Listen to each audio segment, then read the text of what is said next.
El análisis político, la entrevista de la semana, la información contada de manera diferente en Hora de Cambio. Desde estos momentos nos conectamos con el Perú en Hora de Cambio. Si quieres estar bien informado, quédate en Hora de Cambio. Imparcialidad, objetividad al momento de darte las noticias con Hora de Cambio. Bienvenidos.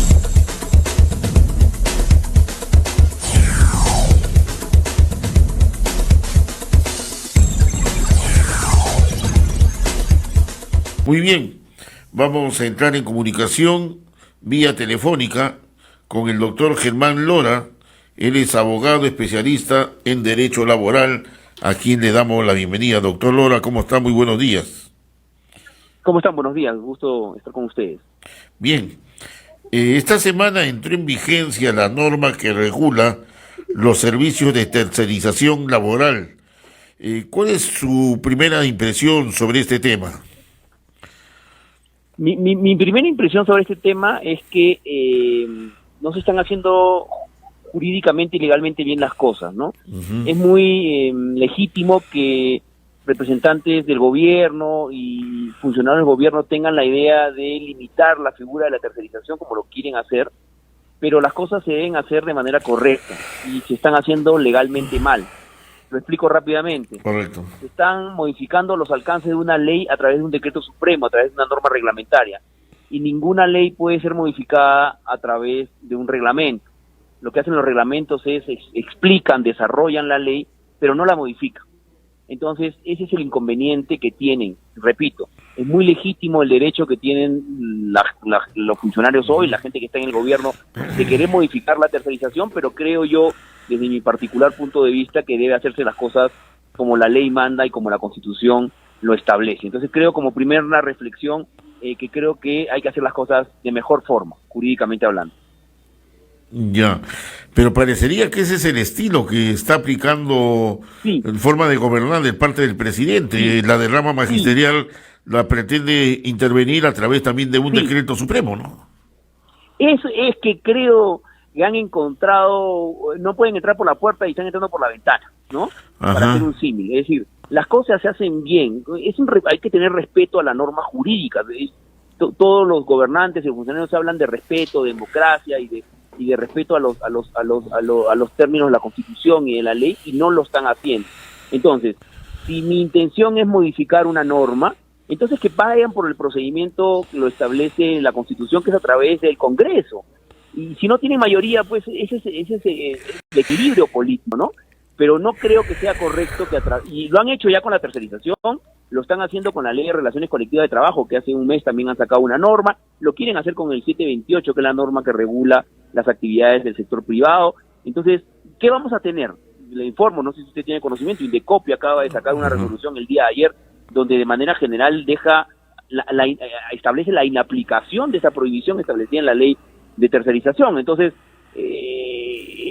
ya hay instituciones que le están diciendo que están haciendo mal las cosas. Entonces, creo que no es lo correcto. Insisto, independientemente estemos o no de acuerdo con, y creo que entremos de una vez al tema de fondo, con la prohibición establecida en esa norma que dice que una empresa no le puede entregar a terceros actividades propias de su núcleo empresarial, con su núcleo de negocio.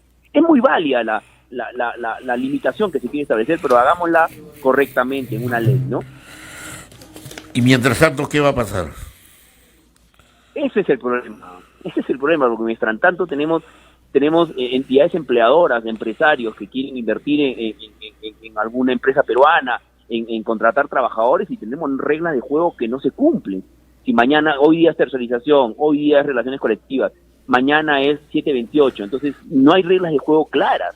Entonces, ¿qué tenemos? Que no hay empleo formal, que no hay crecimiento del número de contratos, la gente no está contratando, si está contratando en el sector informal. Entonces tenemos un deterioro de nuestras relaciones laborales por actuaciones como las que estamos conversando.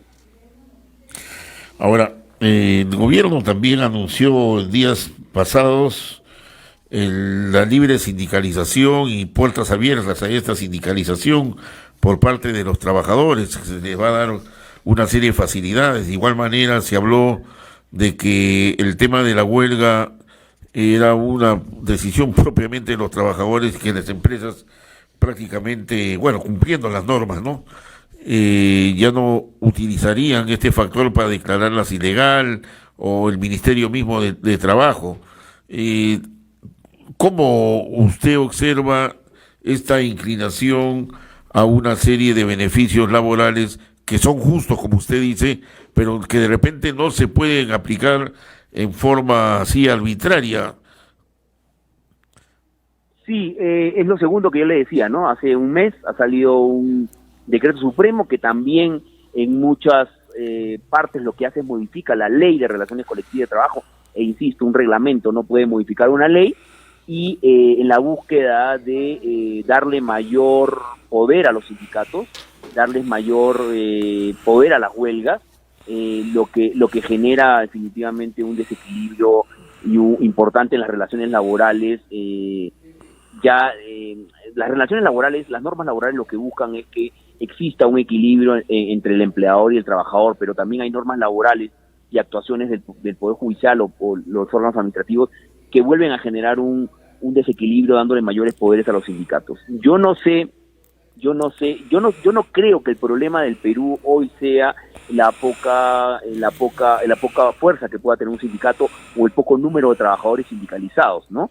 La preocupación del gobierno peruano debería ser que la gente tenga trabajo y trabajo formal, y después preocupémonos del tema sindical, ¿no? Porque el tema sindical, ¿a quiénes aplica? Aplica el 5% de los que tienen la población económicamente activa, es decir, a nadie. Entonces preocupémonos de que la población económicamente activa sea más amplia, la base sea más amplia, y ahí comenzaremos a pensar en temas sindicales.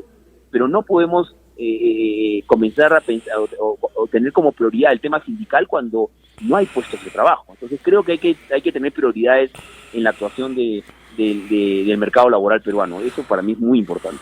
Volviendo al tema de la tercerización, de cómo va a afectar esto al sector minero, que prácticamente utiliza mucho este recurso de tercerización. Igual manera también las telefonías, ¿no? Pero ahí le explico que hay una, en el buen sentido de la palabra, quiero que me entienda, ahí hay una ignorancia en los temas laborales por la gente que ha dictado esta norma. Esta norma no aplica al sector minero.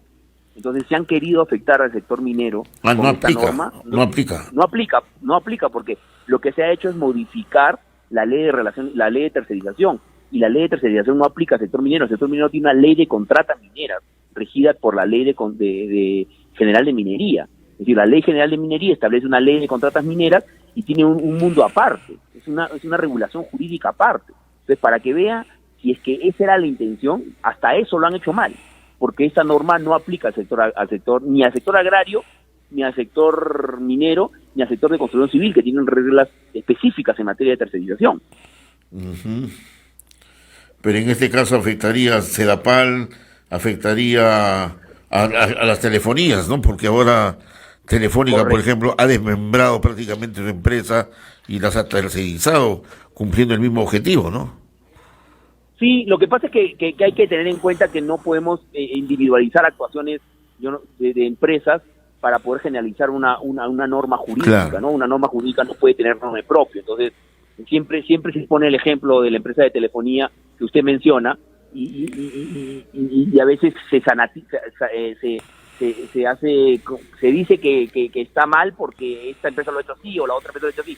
No, hay que tener otra intención en emitir normas laborales, que es, creo yo, que los trabajadores, que los peruanos tengan más puestos de trabajo con los beneficios que hoy se tienen, y después pensar en incrementar los beneficios a los que ya tengan una relación laboral formal, ¿no? Pero con que hayan más trabajadores con relaciones laborales formales. Se han perdido muchos puestos de trabajo. Yo veo la legislación laboral como la legislación electoral, ¿no?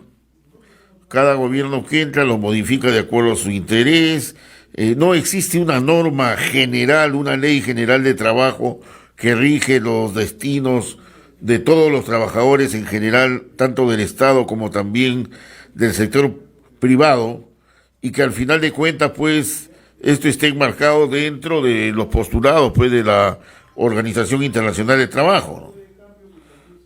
Sí, usted lo ha señalado claramente, cada gobierno tiene una agenda laboral distinta, ¿no? Lo que pasa es que hay que ser bien claros, que efectivamente el legislar en favor del trabajador en un gobierno como este es mejor que legislar a favor de la empresa, ¿no? Es decir, es mucho más sencillo, mucho más popular. Por ejemplo, un último ejemplo de que se quiso hacer algo para incentivar la contratación. La ley Pulpín. Si uno analiza hoy por hoy la ley Pulpín, ¿no? Tenía una intención válida, tenía una intención buena, que era que los jóvenes, que hoy tienen un desempleo altísimo, en 12, 13%, los jóvenes accedieran al mercado laboral por un tiempo con menores beneficios. Y la ley Pulpín fue derogada al mes siguiente, ¿por qué? Por presión. Entonces, en la línea de lo que usted dice, sí, pues cada gobierno tiene una agenda laboral distinta, pero las agendas laborales se terminan aplicando solamente cuando la norma es a favor del trabajador, porque si la norma es a favor de la generación de empleo y que de alguna manera le toca al empleador, entonces se deroga en una semana o un mes. Entonces, sí es verdad, pero hay que tener en cuenta ello para, como yo le digo, para mí, yo como laboralista, que vengo viendo laboral hace 30 años creo, para mí el tema laboral hoy por hoy es generemos normas laborales que hagan que los trabajadores en el Perú tengan un trabajo formal, con beneficios laborales, con seguridad social, con AFP, con seguro, con jubilación, con eso. Eso hay que hacer. Y entonces, ahora son 5 millones de peruanos con eso. De los 18 que trabajan o los 16 que trabajan. Es decir, hay 11 millones de peruanos que no tienen esos beneficios. Hay que pensar en ellos, no en los 5 millones. Y no puede haber una ley que mantenga un equilibrio entre beneficio de los trabajadores y beneficio de la empresa, como hay en otros países. ¿Por qué no llegamos, tan polarizados estamos, que no se puede llegar a un entendimiento en el área laboral? Estamos muy polarizados, muy polarizados. El gran ejemplo de esta polarización es el Consejo Nacional de Trabajo. Yo he trabajado en el Consejo Nacional de Trabajo y lo que pasa es que el Consejo Nacional de Trabajo, los intereses son muy particulares, ¿no? En vez de ir a trabajar por intereses macros, van a trabajar por intereses puntuales, de empresas puntuales, de sindicatos puntuales. Entonces, yo lo digo porque he estado sentado en la mesa, ¿no?